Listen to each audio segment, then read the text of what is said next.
Well, welcome to Black Men Speak, a podcast that highlights ordinary black men doing extraordinary things. I am your host, Keith Dent, and we are at part two of the doubleheader. I was on just a little earlier with my friend Eugene Barnes, and now we're going to be, it's this the late set, so we're talking about wine today. And before we get to our guest, United States is the biggest wine market in the world. The country's wine production is mainly concentrated in the sun-bathed Golden State of California, which accounts for about 80% of the entire U.S. wine production volume. All told, there's over 11,000 wineries in the U.S., most producing a limited amount of wine. Country produced over 773 million gallons of wine in 2021. And so, with all the stuff going on, politically, I'm sure there's been more. But that's accounts for about 9% of the global wine production volume. Now, according to National Association of American Wineries, Texas is the fifth largest wine producer in the United States, with more than 400 wineries and 5,000 vineyard acres. So that's behind California, Washington, Oregon, and New York State, which is close to me. But here's a startling account. Black-owned wineries account for less than 1% of all U.S. wineries, while Black people typically make up more than about 10% of American wine consumers. Black-owned wineries in the U.S. are constantly raising awareness of their brands and trying to inspire younger people of color to enter this industry. But there's factors like systemic racism, promotion, sales, distribution, those things that make Black winemakers almost invisible. So the African American Vintners Association was founded in 2002 by a group of winemakers to bring visibility to Black members in the wine industry. Is a nonprofit organization that promotes the industry. But my guest today has really I guess you want to say he's a trailblazer, and once you get to know him, and today you'll see why. But his name is Alphonse Dotson. He's the co-owner with his wife Martha Cervantes of this winery in the heart of Texas. And for people of a certain age, you might remember him as a football standout at the state of Texas at Grambling University, and for the Oakland Raiders under, people know of John Madden. And of course, people know him for, the video game, most people, but a lot of people like myself know John Madden as a coach and then also a broadcaster. So he's been under, great tutelage and a trailblazer in his own right. So, Mr. Dotson, how are you today, sir? And Almost as good as you're sounding, young fella. Almost. Yeah. So, I love that. I love the hat, and of course your winery. And we're gonna get to it. I know you're just gonna drop some knowledge of everything that was going on. And I wanted to try to do this. Let me see if I can get it up. This thing, because I found this, and I really wanted to take you back a little bit. Let me see if I can pull it up. Okay. Let's see. Extra cancellation. Okay. Let's see. Okay. Yeah. Here we go.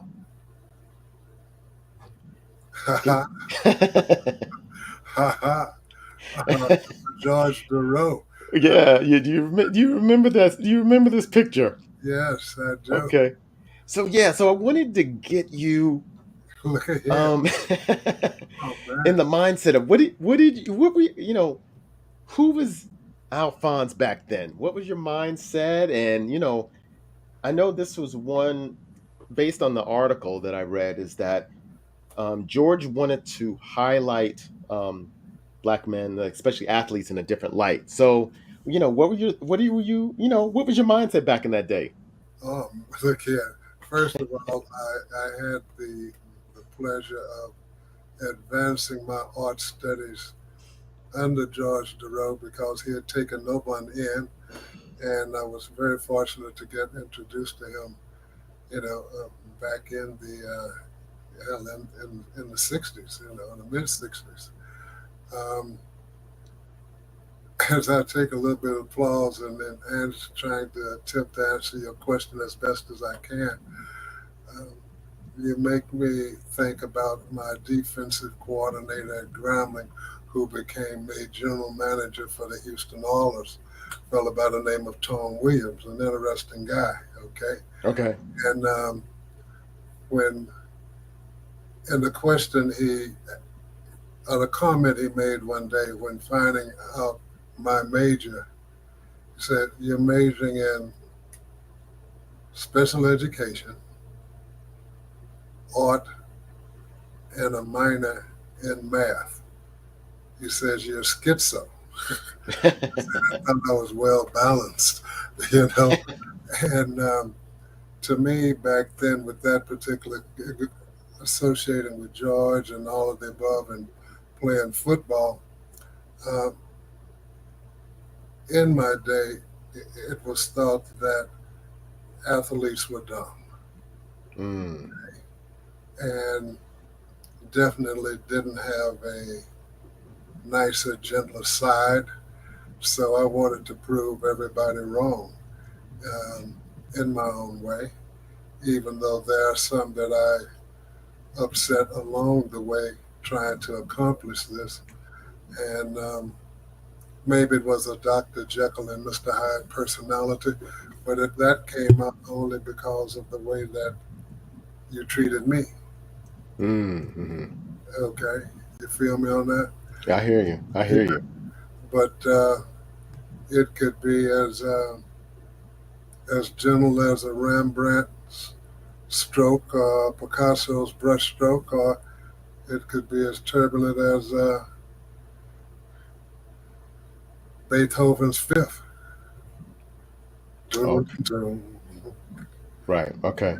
And so, as you know, you were a football player for the Raiders, and so Well, that was my last team, and I yes. named them. Okay, I started out in Kansas City, Right. Okay. yeah, Yes. okay, Yes.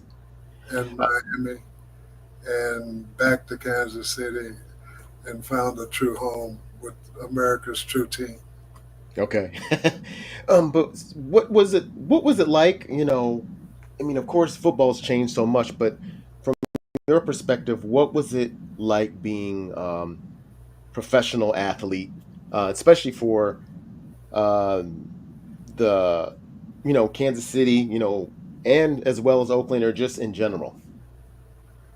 Um, I hate to say it like this, but laying the facts on the line. First of all, back then, professional football was a 6 month job. And Mm, okay, it wasn't a career. Salaries ranged in the neighborhood of 8,500 to $30,000 a year. So it wasn't something that you could count on surviving the entire year, only if you did this, accomplished this, got into the playoffs. The playoffs back then was set up that if you didn't make them, that meant you were home for Christmas, and nobody wanted to be mm, home for Christmas. And if you did make the playoffs, fortunate enough, then even if you lost that first playoff game, you had enough money to survive till Valentine's Day based on that check. If you happen to win that game and you go on and play the second one, you had enough money to get to April Fool's Day. All right. uh-huh, And uh-huh. if you won that and got into the game itself, if you lost, you had enough money, depending on your spending habits, to last until training camp start. And if you won it all, you didn't have to work in off season. Mm, Okay. right, right. So Yeah. you really were had to put your body on the line, and maybe today where you get a little scrape and you're out because you got guaranteed money. But now, I mean, back then you really had to play Man, with pain, so to look at speak. somebody get hurt, and and if your leg wasn't broke, if your hand was broke, hey, you'd wrap it up, put a plastic cast on it, put some little rubber foam on top, and get back out there, wrist or hand or whatever, fingers, and put a little spit and go. Truthfully, okay. You weren't going to be out for whatever time it is today, or realistically, if it's based on pulled muscles, okay. Something broken, if it was your arm or something, put it in the Mm, cast, put rubber foam around it, and see you on Sunday. right, right. And so, I mean, we'll jump around a little bit, Yeah. but so what skills do you think from your football playing days that you used um in even any of your positions that you had, or but specifically winemaking? Wow. Taking something from the playing days and then taking it into winemaking. Then I would probably say there were no rules. Mm, There are some guidelines, but then with me, with hmm me, I'm left-handed. Okay, Oh, I'm left-handed too, so there okay. you go. We in So, good company. right. So then my thought pattern, when I say that there were no rules, I think what happens is taking a page from Al Davis. Al Davis attacked everything that wasn't a rule until Mm, somebody made it a rule. So taking mm, uh, a mindset from playing football into the winery would basically be demanding of myself, knowing what I'm dealing with, the fruit itself, understanding how far that I could push, take a gamble with what hmm I'm about to make. You make me think about a good friend of mine who just passed away yesterday. Um, he says the way that you make wine is filled with fraught and peril. You didn't go to school for it. mm, You don't follow no damn rules. hmm, And everything that you've made has been awarded a medal in international competition from New York to San Francisco. And they said, what are you doing? yeah. I said, well, I have different guidelines than the rest. Um, I'm not worried about being like France when I create something. Don't give a damn about California mm, other than when playing there. Um, to hell with the rest of Texas, and I have two people to satisfy. I think one gets into trouble when you start taking on something that you're learning and you add on several different recipes as opposed to sticking to your own mindset and gut. mm, hmm Okay. I can adjust to my mistakes. Not that it's a mistake, it's just a learning pattern that has taken me so far, then that means I have to stop and adjust and give it an audible and try something a different way. We do something different in the way that we do blends, and one grape that we use in our blends that nobody does, that I'm aware of, is Chardonnay. And the figure that most people figure that just take Chardonnay and just leave it alone and by itself. Why? mm, hmm Okay. Um, the way that we go about fermentation is different from most. A little bit more daring uh, Okay. on Yeah, that. and we'll definitely get into that because I do want to hear about the process, and I know you've been busy today, and hopefully you'll get to show some of those favorite wines. Of course, I haven't been able to taste it yet. I'm getting very excited to get some. But I wanted to also, um, so we did mention about the the fact that Texas has a different, a little bit. lower than the other regions, or not as prominent as what people know. But from your point of view, what makes Texas wines stand out from the other regions like California and Washington State and Oregon, in your opinion? The soil composition, and that's the main thing. Mm, Okay, hmm. the weather pattern and the way that the heat, the rains, and then going back to the soil composition. We're in a You have several viticultural areas, designated viticultural areas in Texas. You have the High Plains, Lubbock. You have the Hill Country, just to give you two, Hmm. Hmm. where I'm at, in the central of the state. Okay. Okay, but within the Hill Country, there are two new AVAs about to come about, um, and within the next year.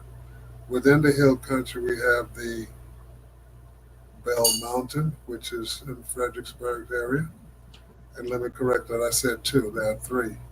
Bell Mountain has been a part of the Hill Country for better than 20 years.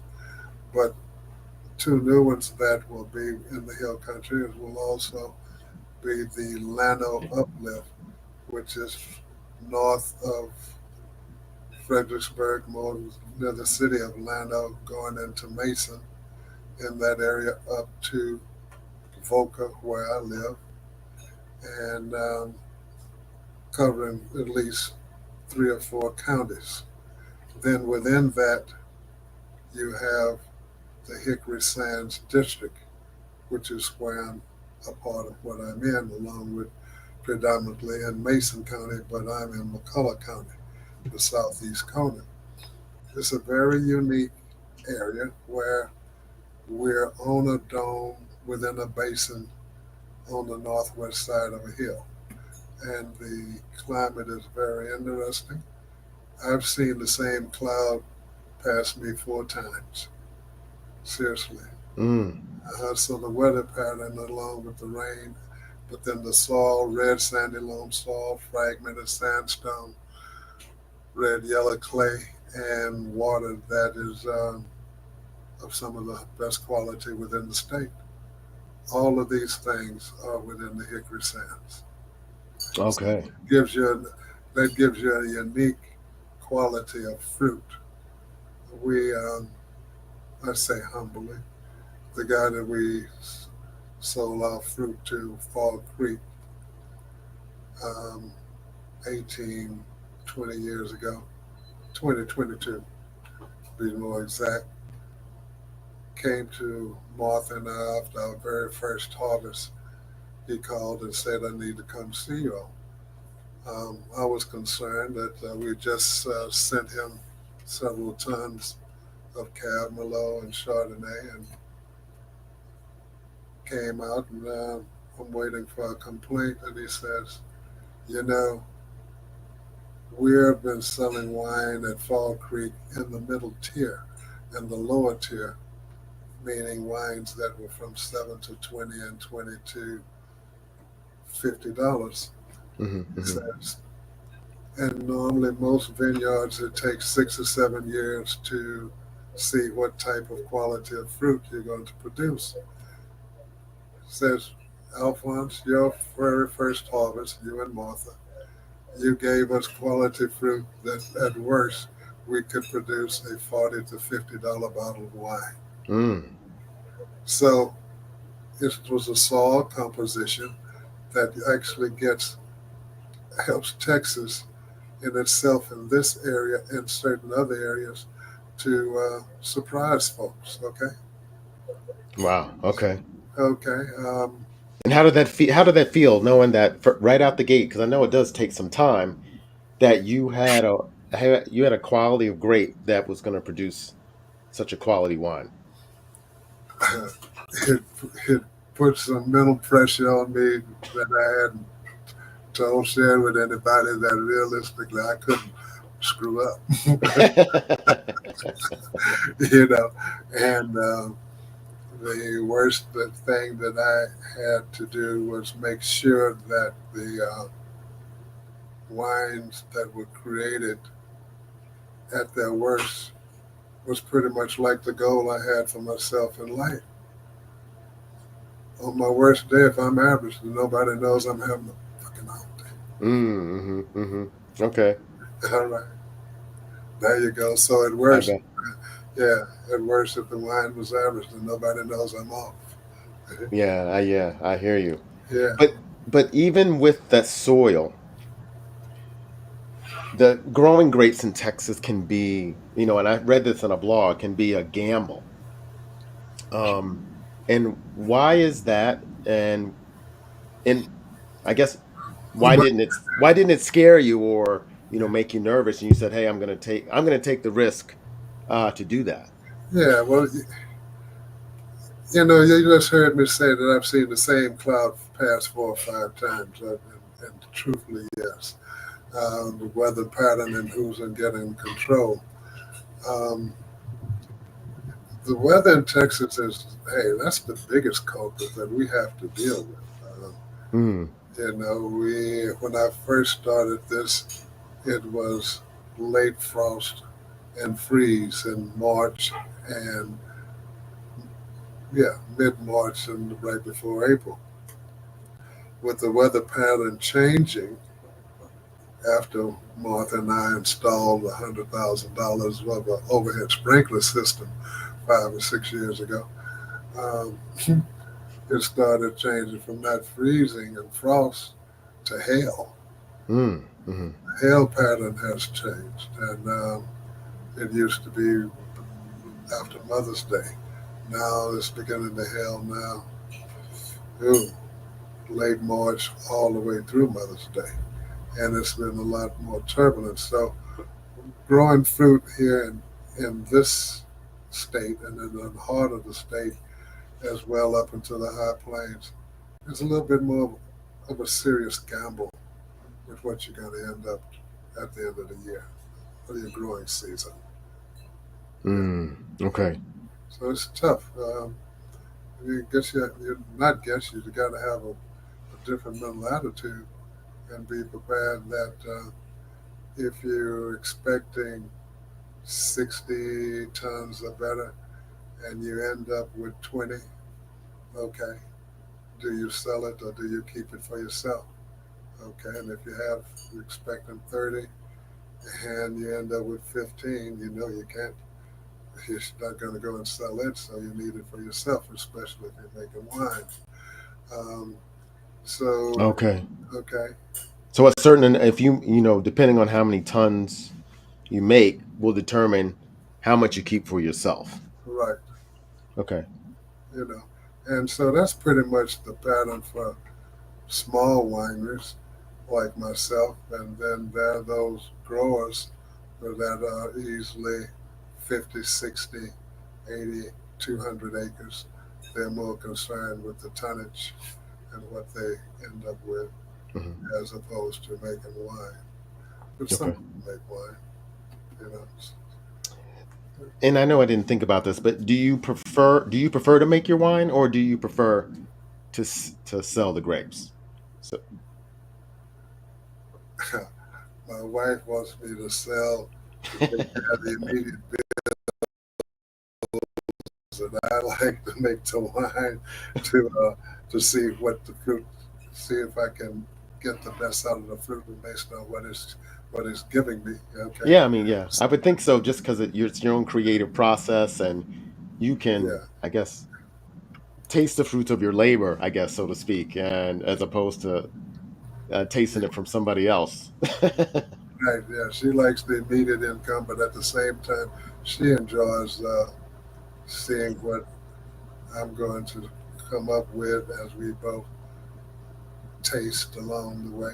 Okay, and Okay. that leads to a great segue to the actual wine itself. What are your signature wines, and if you can, I guess for the audience, describe the taste, see if they can, I'm sure your descriptive, your descriptiveness of it, because you probably do it on a everyday basis to get people to taste it. So I'd love to hear what that is. Wow. I mean, well, the first thing I try to do with the guests that come in and when they say what they don't like is to take us out of the category with everybody else. Um, but I don't like whites, or I don't like reds. Um, and I simply say, truthfully, the first thing you did wrong was put me in the basket with everybody else.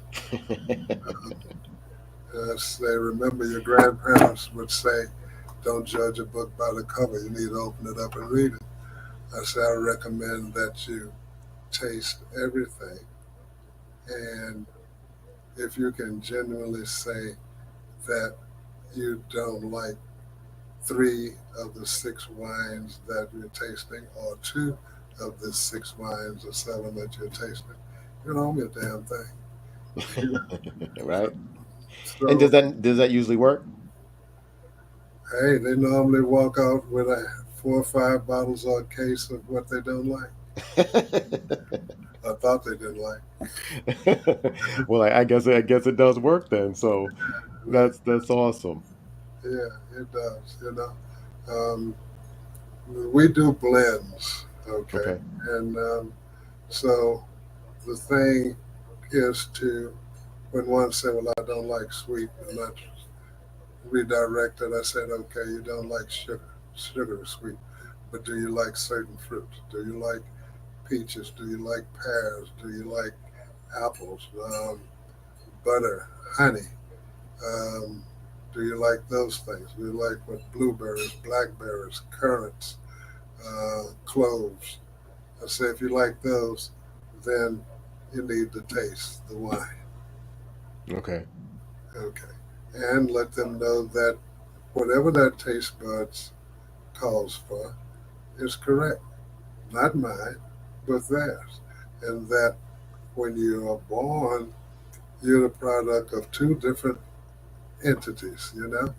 Um, and you could end up like your mom with that her taste. You could end up like your father with his, or you could end up a combination of both. And depending on that taste bud pattern that starts developing from age 7 to 33, it's changing along the way, and you're beginning to sort of expand your taste, and sometimes you hold dead still.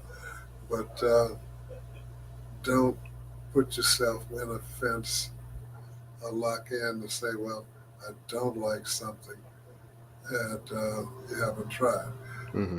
You know, we all get up in the morning, you and I, okay? Yeah. Yeah. And let's just say we're going to scramble eggs. You're going to scramble them one way, and I'm going to scramble them another way. The common denominator is egg. That's what I'm trying to tell folks. The common denominator here is the grape, but don't assume that I'm going to do it like somebody else. Just take Mm. your time and taste. Right. Yeah. But none of us shouldn't condemn you because I don't like your eggs, and vice versa. Right. Yeah, absolutely. Yeah, but Absolutely. most people assume because something someone else have made with a certain varietal and the style that they didn't care for, then they assume that you copied that style. We don't copy anybody's style. Hmm. Hmm. Yeah. And so that's interesting. I mean, and another thing I thought about before I get into one of the wines is that when people come in, I know they probably heard about the wine, or maybe they haven't. They just happen to say, "Oh, there's a winery. Let me stop in." And then they initially,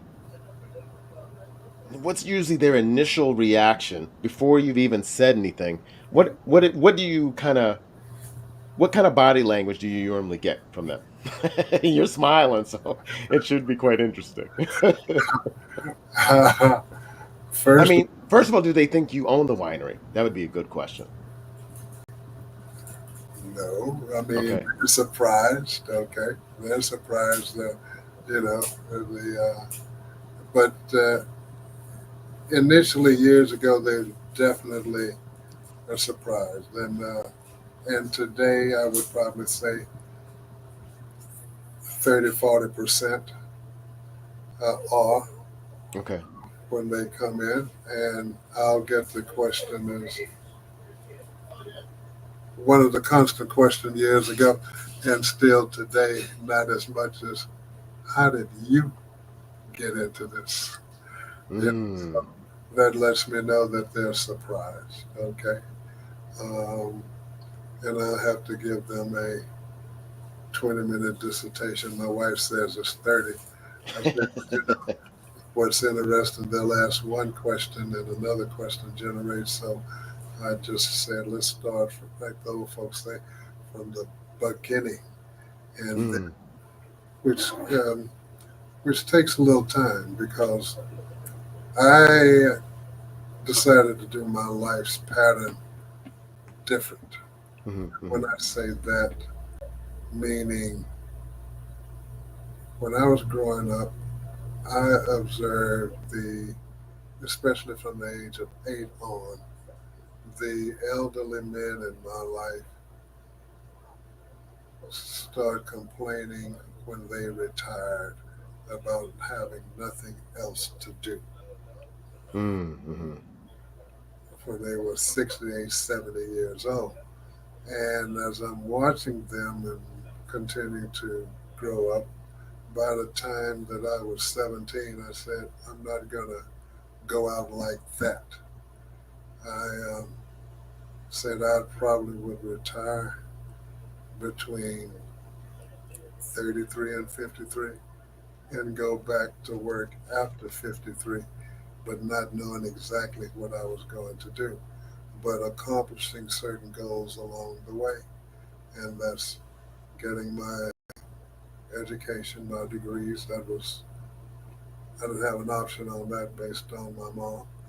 Um, and then at the same time, starting a family and making sure that my offsprings were excellent citizens, Mm. and and making sure of that. And then gradually, as I went through several different jobs in my lifetime, saying, okay, when am I going to find out what I want to do after I unretire? And that didn't happen until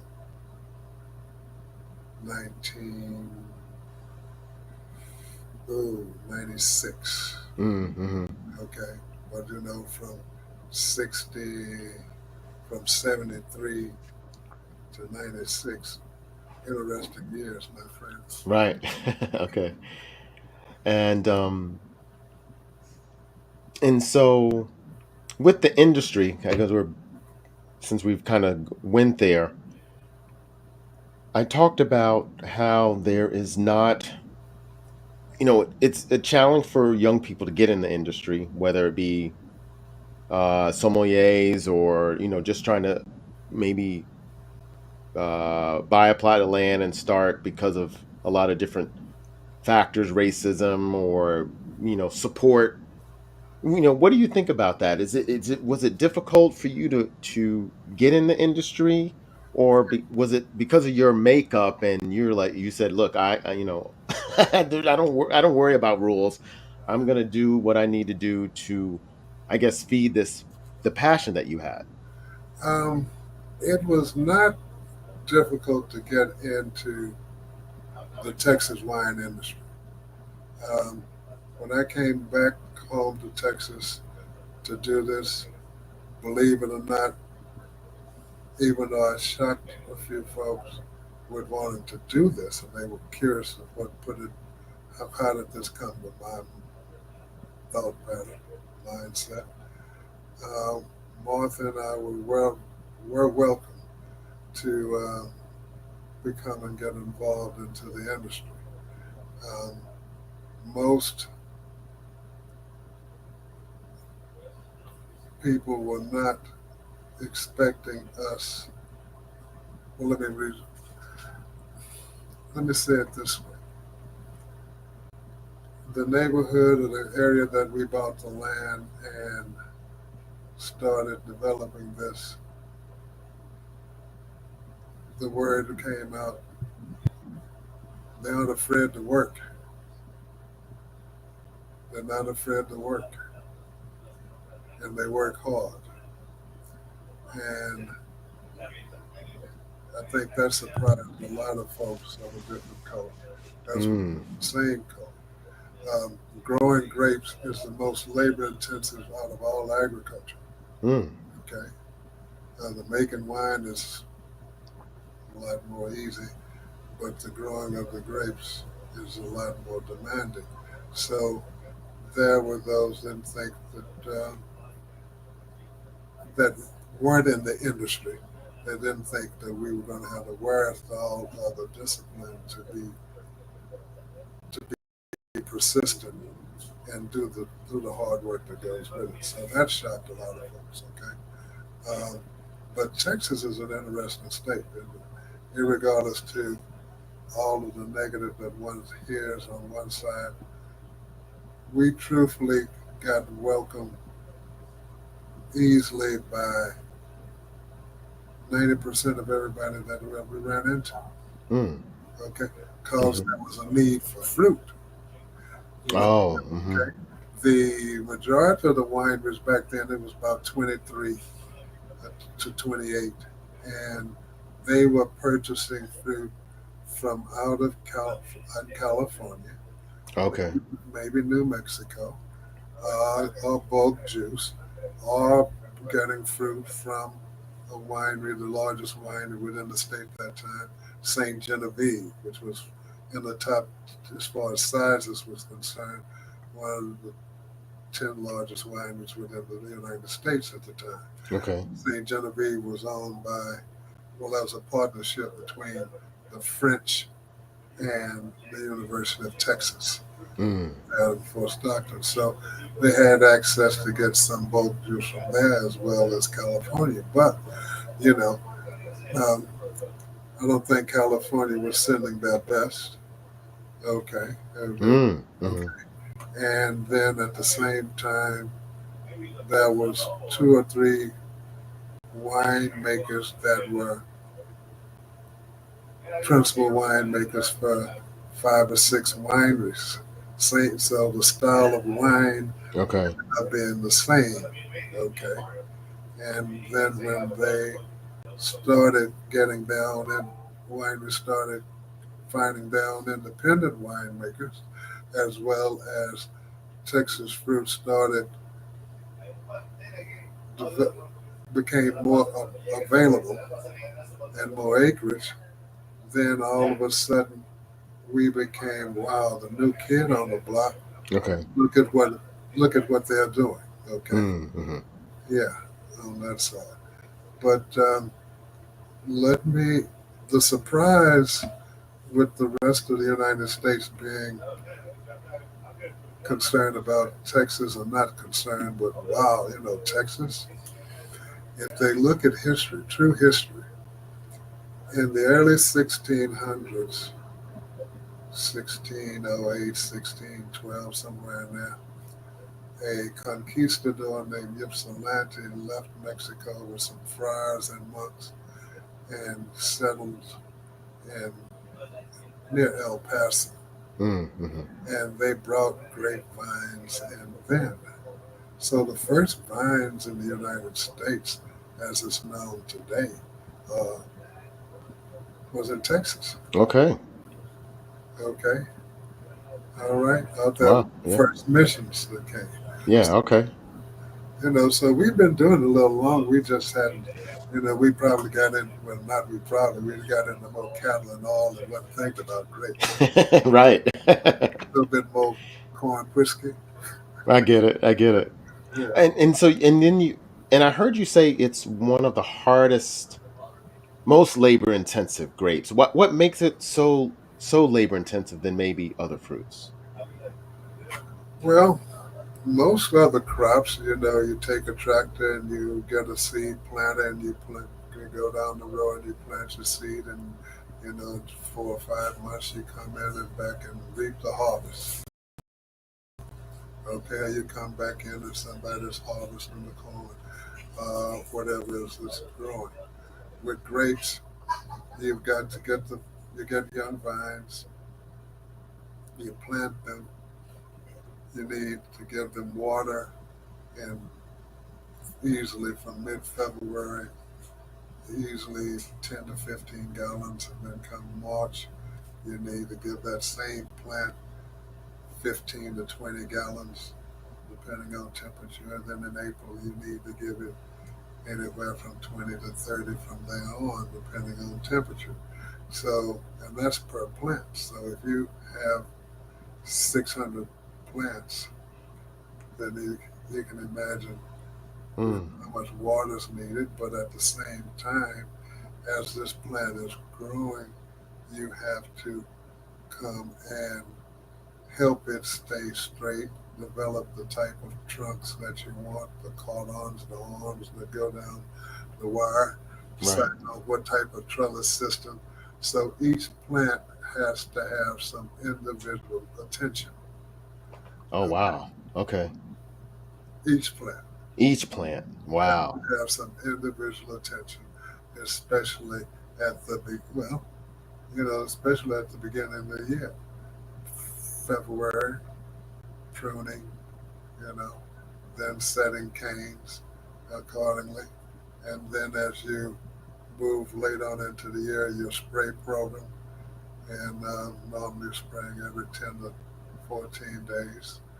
Um, Herbicides, shredding, but the water you keep up and developing your trunks and looking for pests and insects accordingly, and then hopefully that you dodge the hail. And but if you come back and you get hit with hail, you've got those wounds. You've got to get a special product to heal the wounds, be it sulfur or something that's man-made, something else that's man-made, and apply it to those wounds. And as far as the wood is concerned, or if the berries are started, then you've got to apply something as far as the berries are concerned. And then those that get beat up enough, then you have to walk through there and take those particular clusters out.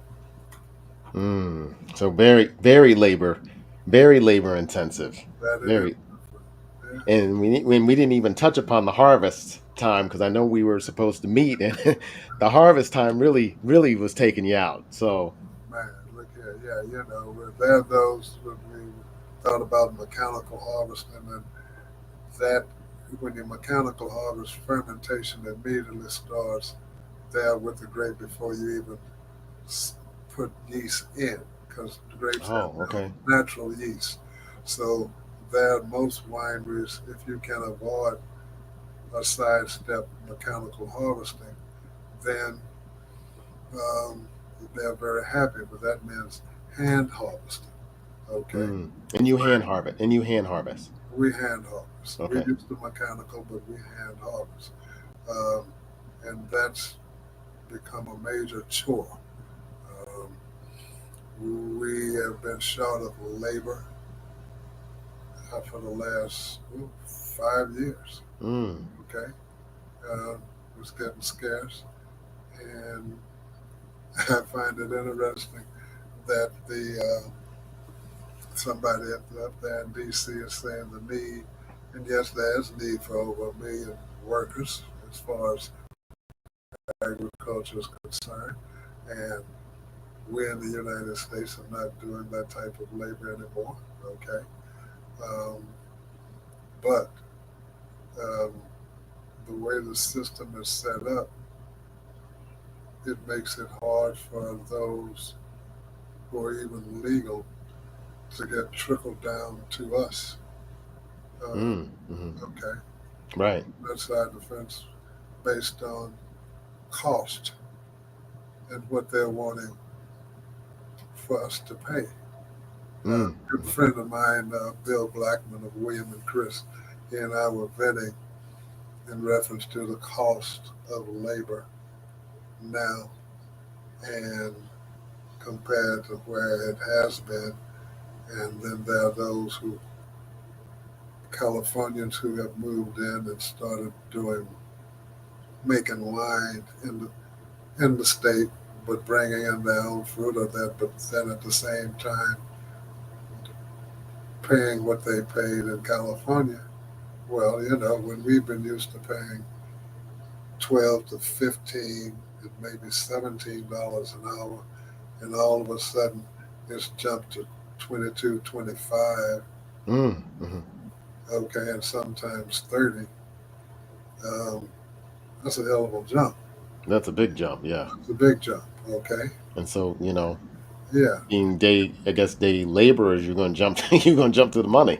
yeah, and then half of them can't keep up with my dairy age, so I said, no, I'll just, we'll bite the bullet and, we'll stay on a little longer, and it becomes a little bit more intense, a little Right, bit more right. concentrated. And, but Martha and I will see about trying to work out something for the future in reference to hand harvesting and see if Gotcha. we can dangle a little carrot out there for somebody to come in and assist and get paid in a nice way. You know, I don't Absolutely. mind paying as long as it's fair. Right, right. You know, but So, go on. so one of your award-winning wine is called El Sol Dorado. Yeah. Yeah, I love that name, but I think it's rather unique. So yeah, talk about that wine and yeah, and how it's how it's made and that kind of thing. Wow. Well, El Sol Dorado, the Golden Sun. I Muscat Canelli, Chardonnay, Mm. and a touch of Texas orange Muscat brandy. Mm. Okay. Mm-hmm. Okay. Okay. Um, we grow the Muscat Canelli. We grow the Chardonnay. Okay. We purchased a little bit of the brandy, the orange Muscat brandy to add to it. Um, this particular wine, the fruit was harvested. The Muscat Canelli was harvested when the fruit was in the neighborhood of around about 25 bricks, 23, meaning that the alcohol level was going to be right around 13. Mm-hmm. Um, then the Chardonnay, pretty much the same brick level. Um, and there are those who like Chardonnay harvest with lighter, not as sweet. Okay. Um, we seem to we take it a little further. Um, and as I was tasting this particular fruit and started to blend, and we already had a wine by the name of Gotas de Oro, meaning drops of gold, which was our first, which was Chardonnay and Muscat Canoli. I said, well, I'm not going to do another Gotas. And there have been those who have been asking if we were going to ever do a port. And I wasn't sure Mm. about doing a port, but maybe take it to the step before you get to a port. Okay. And decided to go see the young man I mentioned earlier, Bill Blackman, the William and Chris, and shared this idea with him. And he says, go over to our production facility, and there's something that we just had made from a Texas orange muscat grape. I said, okay. So I lumber on over there and reach out to the assistant winemaker and say, hey, let me taste what y'all have made from this particular fruit. And he looked at it and smiled and said, well, what do you want me to do? I said, let me taste first and I'll tell you what, you know. So he laughed and let me taste this. I said, wow, this is interesting. This is, he said, this is about 24 proof. I said, Mm. man, I like this, but I don't need it at 24. I said, I'm going to take enough to get my alcohol level up to around 17, where I feel everybody could enjoy it, or at least 80% of those who were looking for something a little bit more progressive, and that's something that you could say that you wanted to finish the day with. Okay, Yeah, right.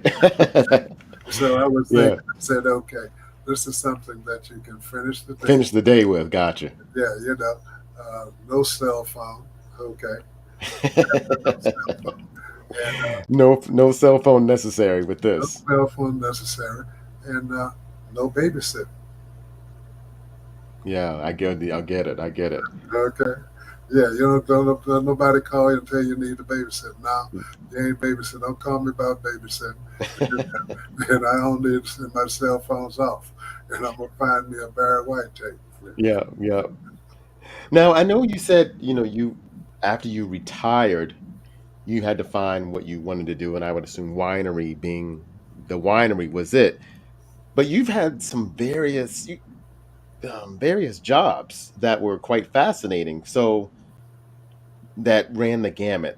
So from diamond mining in Sierra Leone to counseling. So, having such a vast, array of things that you accomplished. What was it about the winery that really, or owning a winery that really that said this is my life's work? Um, I'll have to take you back. Yeah, take me back. Okay. When I was 10, and my mother's father, Alphonse, who I'm named after, decided to snatch me up one day and take me home with him.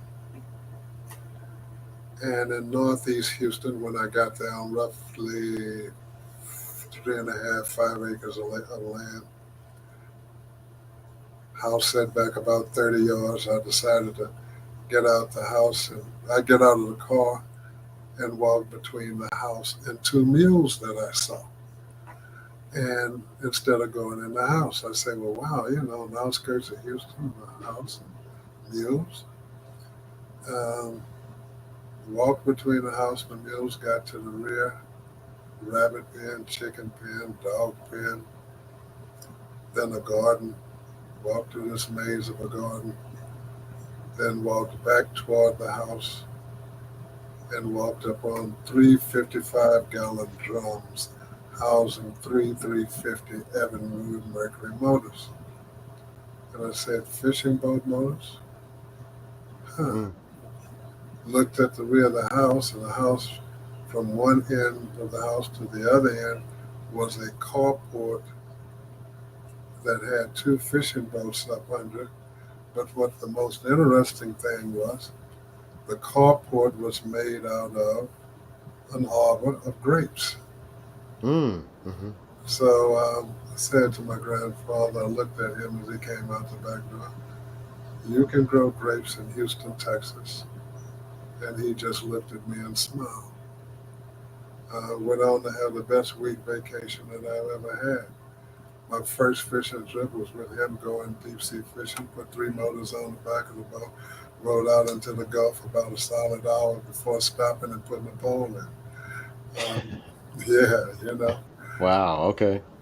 But I had known my grandfather in a different walk of life.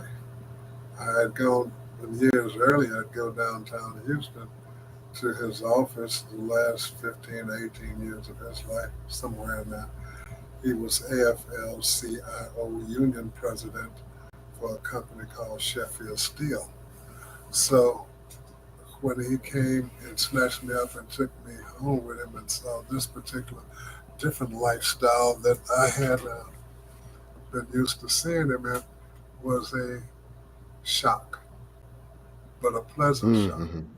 And so he passed away a couple of years later, and grapes came to mind at the funeral.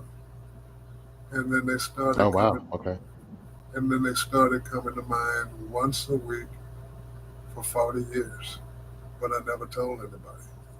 So, Mm. with going back to what I said earlier about watching the elderly men in my life pass away and not having, and retiring and being upset about the way that they were going to pass away by not doing anything. So, at that time in their life, so I figured being redundant, I'd retire early, you know, and go back to work in my 50s. And the type of retirement I did was interesting. But go back to work in my 50s and grow grapes. And Okay. that's Okay. exactly what I did, you know. But I never told anybody publicly until, you know, Mm. like I touched on getting my degree, art education, itinerant art teacher in New Orleans, studied with George DeRoe, sold some artwork. Um,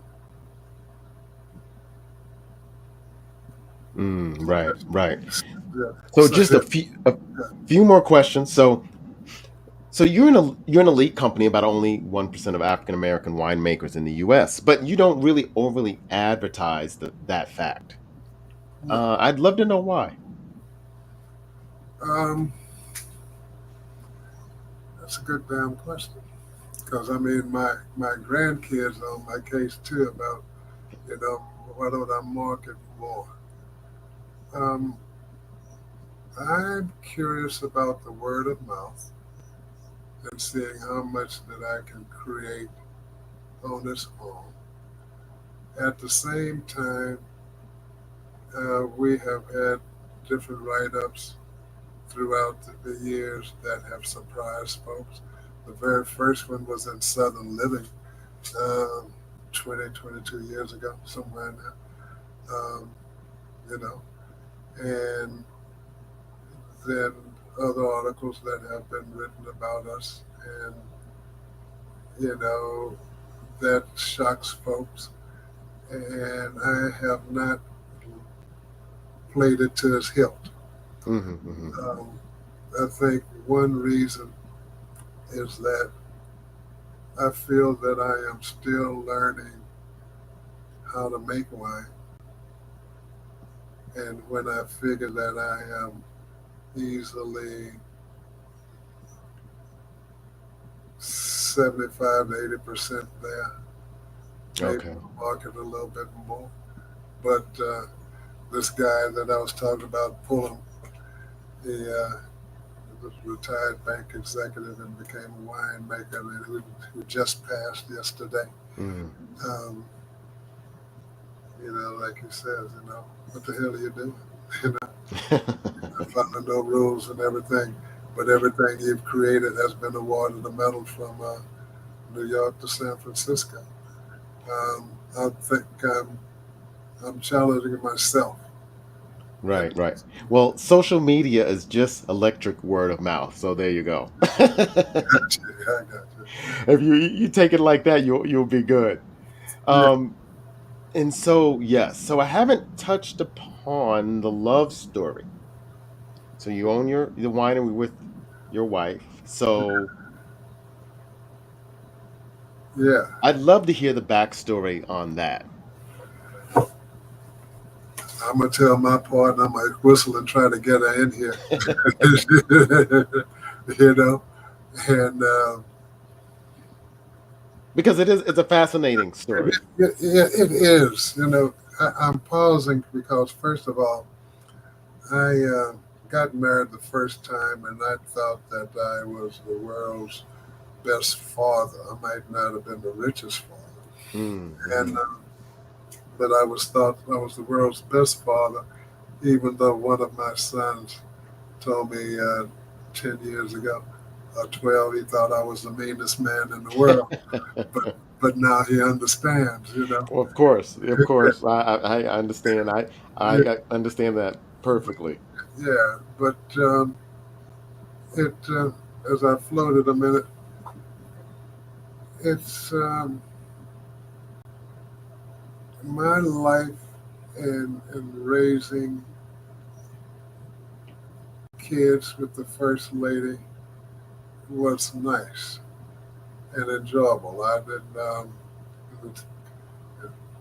and but she wasn't ready to stay married. Okay, I'm answering you this story this way. Okay, Yeah, I got it. and which put me into a negative spin as far as being sincere. I was sincere, but I was told every lady that I ain't the one. Mm-hmm. 10 years. Mm-hmm. Mm-hmm. Okay. 10 years. Okay. Wow. Okay. Um, and Yeah, I know you had some angry. I think you had some angry folks. yeah, yeah, you know, and I had a bitch coming back from Sierra Leone. Made a consummated a deal with a guy on the airplane before I got off, giving a little bit of history and where this is going. And he said, "Well, come meet another friend of mine in Fort Lauderdale." Went down and met that friend, the business partner, continued the relationship. Came back to Texas and hopped off in oil field trucking. Um, then this was 80, correction, this was, yes, 83. And went back to Fort Lauderdale several times. And then I went in June of 83. They found me a little tight and tense. And I said, man, this friend that I have, a so called friend that was a partner in the off field trucking, has disappeared with the truck. And Mm. said, I've got to find him in this pole truck that we shared ownership in. And they said, well, you got other trucks? I said, yeah. I said, but I want my truck back and we can split the partnership. I said, but it's gotten to the point that when I find him, I don't know if I can leave him. They say, you don't know if you can leave him. I say, yeah, if I leave him, they say it's premeditated, but if I come back, but if I deal with it right then, it's temporary insanity.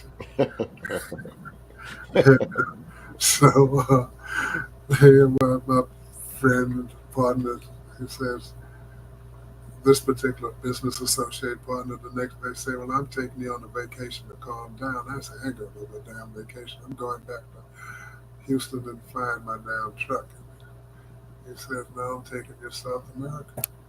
And then I said, how you know I can go to South America? He said, anybody that carries his passport in the back pocket of his blue jeans every day, damn sure didn't come to Fort Lauderdale. You know? Right, So, right. so we go to South America for about 2 weeks, come back through Panama for a couple of days. And as far as that's concerned, and excuse me on that, and Okay. um, get into Mexico City. He said, you know what, you still a little hot. He said, you're in the art.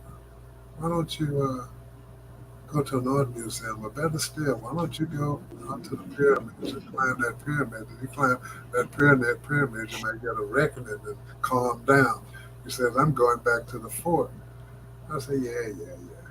So the next day I decided to take his advice, and I hired the taxi driver we had hired. I said, man, look here, let's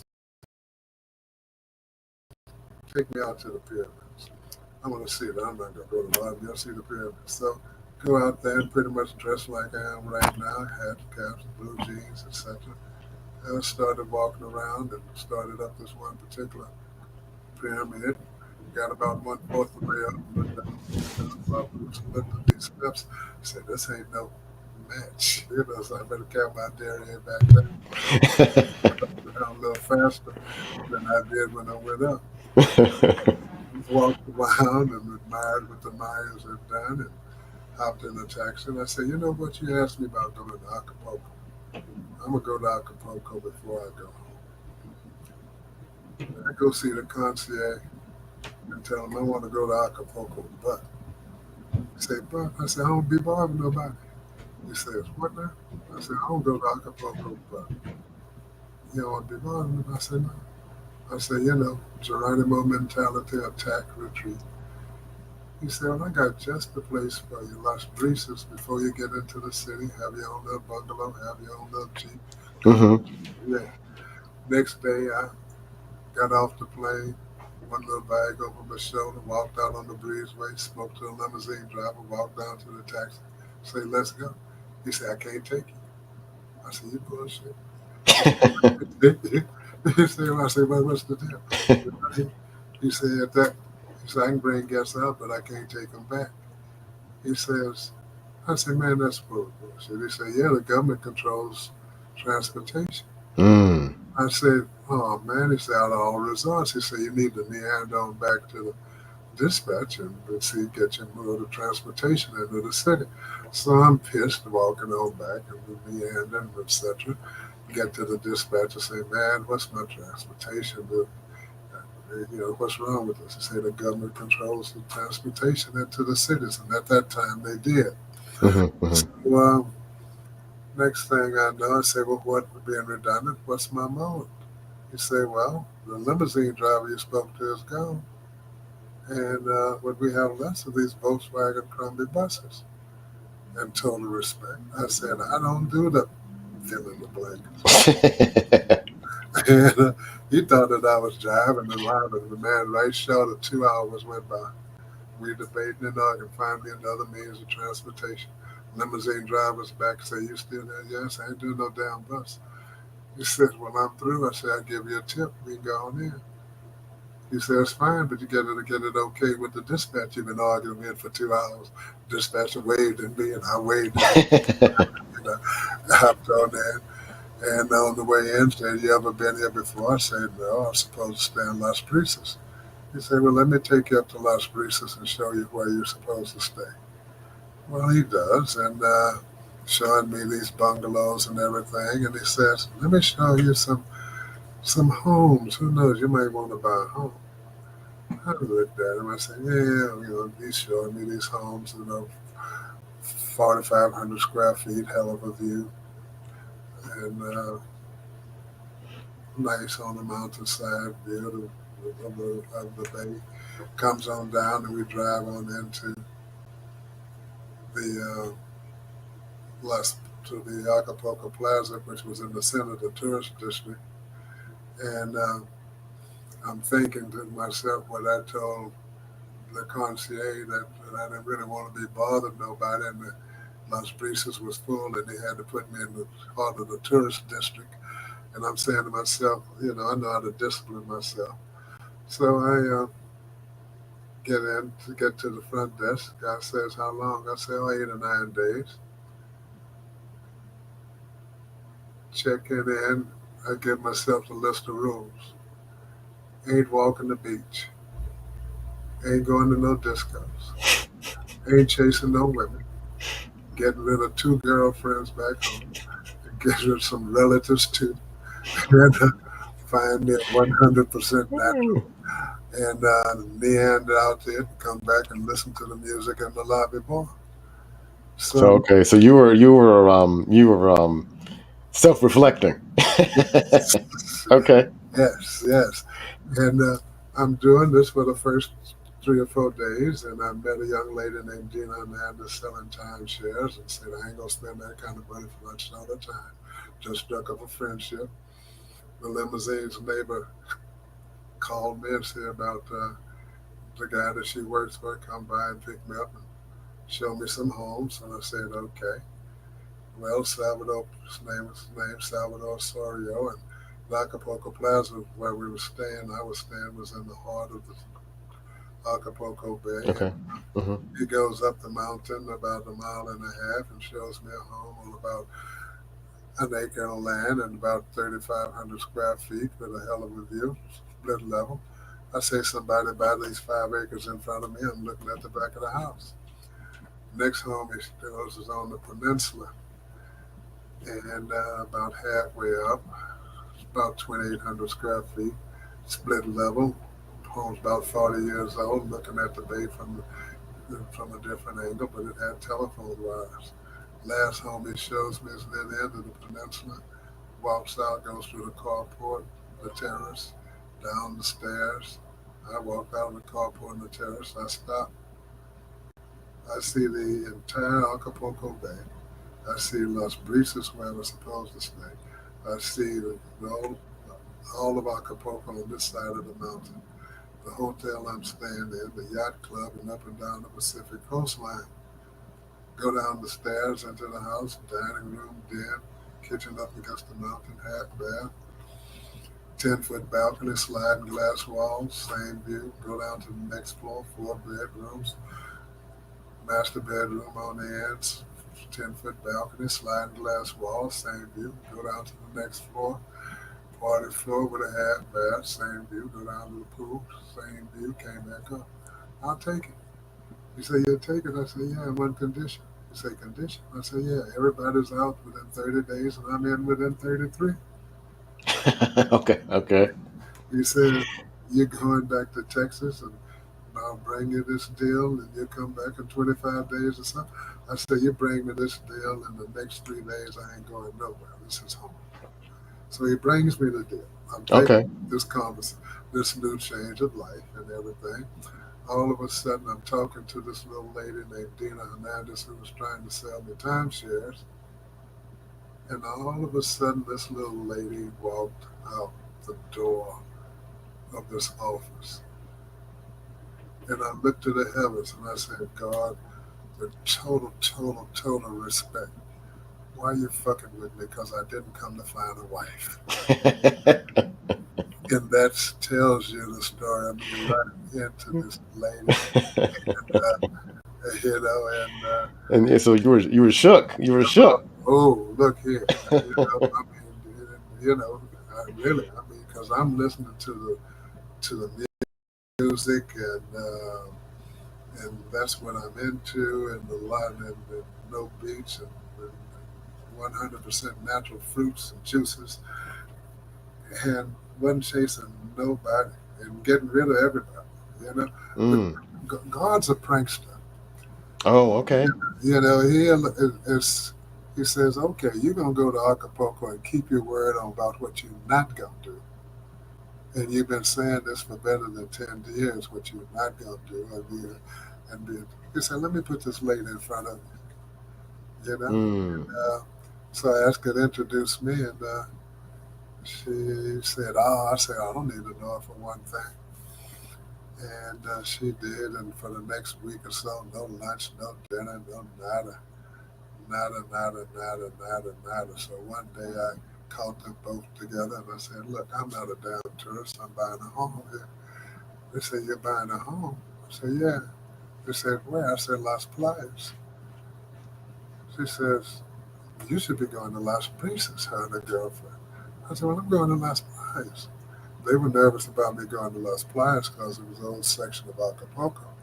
So I said, you know what? Why don't you come and take a look? Y'all come take a look. And if you think I'm making a bad deal, maybe I'll reconsider. So they did. And then all of a sudden, on the way back to the hotel, Martha says, you know what? You're not a Mexican nationalist. And you might want to consider me introducing you to the bank president that we work with and his staff so you understand how a trust is worked and that you can control it for the next 30 years. And I said to myself, fool, you even though you've been halfway around the world 8 times or better, some places that most men will never go, and you have asked for no help from nobody to do nothing, act like you need some help. And so I said, look here, don't just introduce me and leave me. Help me all the way through this. Okay. Yeah. Right. Right. Absolutely. So there you I'll, go, man. There you go. there you go. That's awesome. That's Uh, awesome. Great story. yeah. Well, this has been a fascinating and wonderful story, and I'm glad you were able to be on. One more question. I always like to leave this with my guests because no, then this is called Black Men Speak, and in I highlight black men telling their stories. Right. But one of the things we a lot of times we don't do is think about our health or our legacy. So my question I always like to end with, it's always a surprise, is how are you feeling as a black man?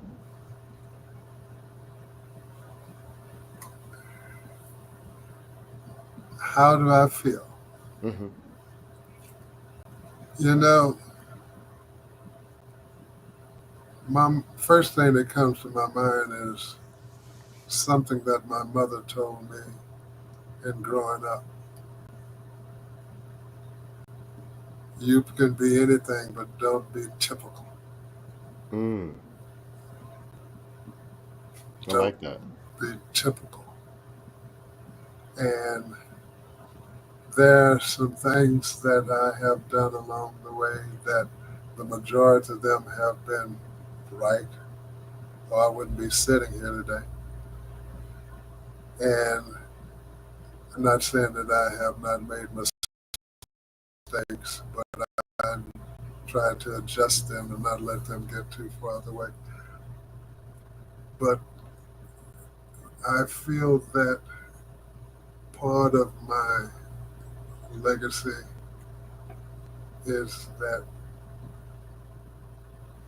I have developed and raised, whether they agreed with me or not, how I raised them, outstanding citizens,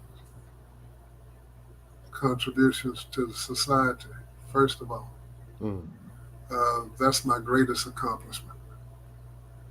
And even though, like he says, I did it my way, um,